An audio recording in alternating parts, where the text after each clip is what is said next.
महायुती सरकारचा भव्य शपथविधी सोहळा मुंबईत गुरुवारी 5 डिसेंबर रोजी पार पडला। यावेळी अजित पवार यांनी तब्बल 6व्यांदा उपमुख्यमंत्री पदाची शपथ घेतली।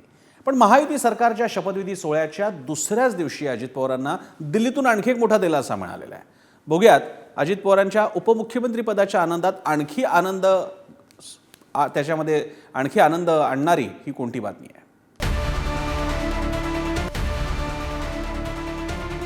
देने वाला जब भी देता देता छप्पर फाड़ के हे गाणं अजितदादांना चखबलपणे लागू होतंय।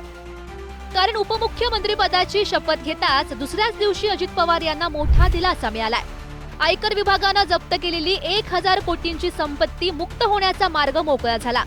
दिल्लीच्या ट्रिब्युनल कोर्टानं अजित पवार यांच्या कुटुंबाची संपत्ती मुक्त करण्याचे आदेश दिलेत। अजित पवार यांना दिलासा। आयकर विभागाकडून 2021 मध्ये अजित पवार, पार्थ पवार, सुमित्रा पवार यांची मालमत्ता जप्त झाली। ऑक्टोबर 2021 मध्ये विविध कंपन्यांवर छापे टाकत काही कागदपत्र जप्त करण्यात आली। स्पार्कलिंग सॉइल, गुरु कमोडिटी, फायर पॉवर, अग्नी फार्म आणि निबोध ट्रेडिंग या कंपनीशी संबंधित मालमत्ता होती। आयकर विभागानं जप्त केलेली मालमत्ता मुक्त करण्याचे दिल्लीच्या ट्रिब्युनल कोर्टाकडून आदेश देण्यात आलेत। नाही बघायचं काय, सगळं बघितलं ना, डोळ्यासमोरच घडतंय ना, येतो होणार ही था त्याच्यात नवीन काय, भाजपची वॉशिंग मशीन काय तर नवीन राहिलेली नाही ना। अजितदादांना हे काय मिळाले फार मोठी गोष्ट नाही, दिला देऊन टाकलं जा। याला काही अर्थ नाही। इतके वर्ष आम्ही त्यांच्याबरोबर होतो त्यावेळेस आता कुठलाही कोर्टाचा निकाल काही एका दिवसाला लागत नाही। वेगवेगळ्या पद्धतीनं चौकशी होते, चौकशी घेतल्यानंतर त्याच्याबद्दलचं तुम्हाला अपील वगैरे करण्याचा अधिकार असतो। या प्रोसेस बरेच दिवस त्या ठिकाणी चाललेल्या होत्या। आम्ही आमची भूमिका मांडली। आता ह्यांच्याबरोबर मी असेल तर अजित पवार चांगला, ह्यांच्याबरोबर पण मी कुणाबरोबर उपमुख्यमंत्री म्हणून काम केलं नाही। मी जर अतिशय दोषी असतो, भ्रष्टाचारी असतो तर बाकीच्यांनी माझ्याबरोबर कामच केलं नसतं, मला ही पदच मिळाली नसती। बेहिशोबी संपत्ती आणि कर चुकवेगिरीच्या आरोपांवरून आयकर विभागानं ही कारवाई केली होती। संबंधित कारवाई स्थगित करण्याबाबत मागणी करणारी याचिका वारंवार दाखल केली गेली आणि यानंतर कोर्टाकडून आयकर विभागाच्या कारवाई विरोधात स्थगितीची ऑर्डर काढण्यात आली। पण जप्त मालमत्ता मुक्त करण्यात आलेली नव्हती। मात्र अखेर आता ट्रिब्युनल कोर्टाच्या आदेशानंतर ही संपत्ती मुक्त झाली आहे। कोणत्या मालमत्ता मुक्त? मुंबई येथील नरिमन पॉइंट, निर्मल टॉवर मधील व्यावसायिक जागा, बारामतीसह इतर काही ठिकाणच्या कोट्यवधींच्या जमिनी, विविध शहरांमधील 150 ते 200 कोटींच्या व्यावसायिक मालमत्ता, शेतीसाठी आणि व्यवसायासाठी वापरण्यात येणाऱ्या जमिनी।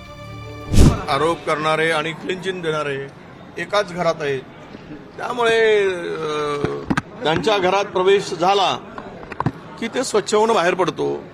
घराच्या बाहेर दूर राहिला तो अस्वच्छ होतो, त्याचे कपडे वगैरे धुळाने घाणीने माखलेले दिसतात।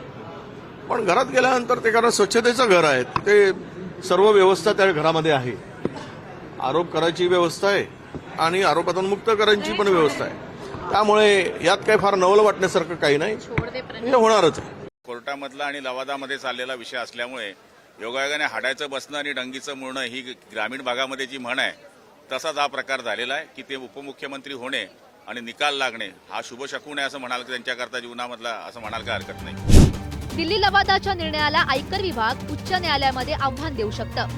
आयकर विभागानं निर्णयाला आव्हान दिल्यास सर्व मालमत्ता परत करण्याच्या प्रक्रियेला उशीर होऊ शकतो।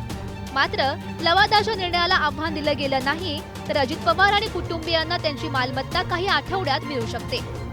आज जी ते इन्कम टॅक्सनी जे 1000 कोटीची मालमत्ता, ज्याच्यात मुंबईचं ऑफिस, दिल्लीचं घर, 27 जमिनी आणि जरंदेश्वर साखर कारखाना या सगळ्या प्रॉपर्टीज ज्या अटॅच केल्या होत्या त्या कशा सुटल्या आणि कशा सोडवल्या गेल्या हे तुमच्या पुढे आज आणायचं आहे। मी हे जे बोलतेय ते फक्त आणि फक्त या इन्कम टॅक्स ट्रायब्युनलच्या ऑर्डर मधून बोलतेय।